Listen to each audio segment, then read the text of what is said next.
As software delivery cycles through Agile and DevOps, traditional security testing has become a bottleneck.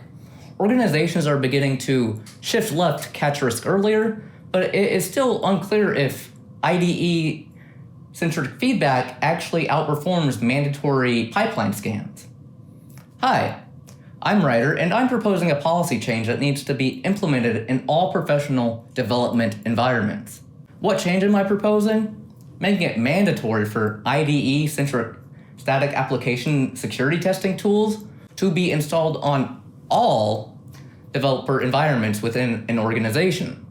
I'm going to walk you through how IDE-centric tools impact production code quality, my methodology, and why this policy change is vital to modern DevSecOps.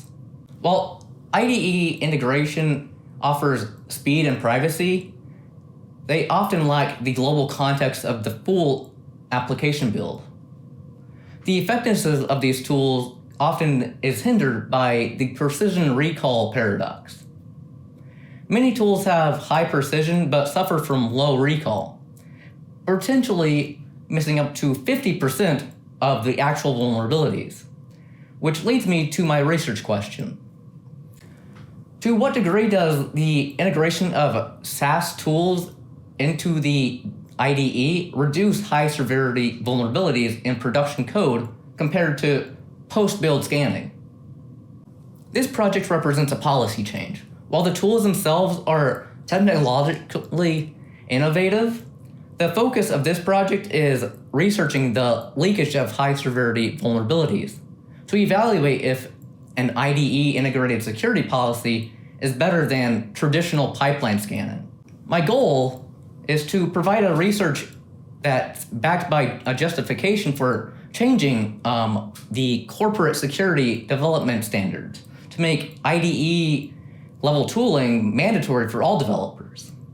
The goals in this project are strictly measurable. I will first quantify the reduction in high severity vulnerability density in production code across two groups. Then I will measure the mean time to remediate the critical flaws flagged in the IDE versus those caught in the pipeline. Finally, I will identify qualitative barriers such as developer alert fatigue and cognitive load thresholds that might prevent these tools from being effective. To ensure high validity, I will utilize research triangulation.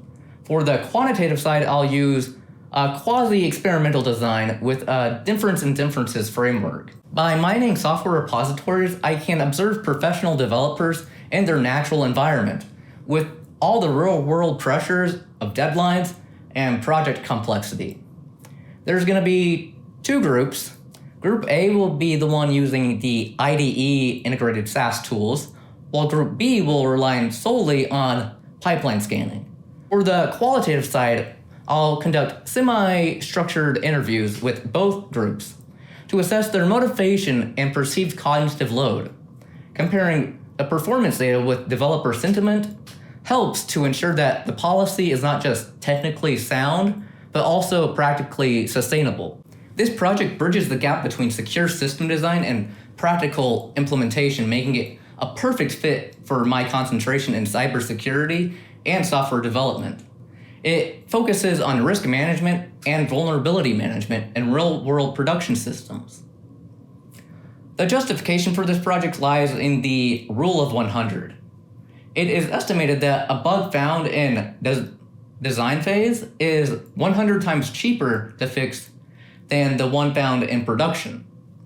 IBM research even suggests that fixing bugs in testing can cost 15 times more than it can in the design phase.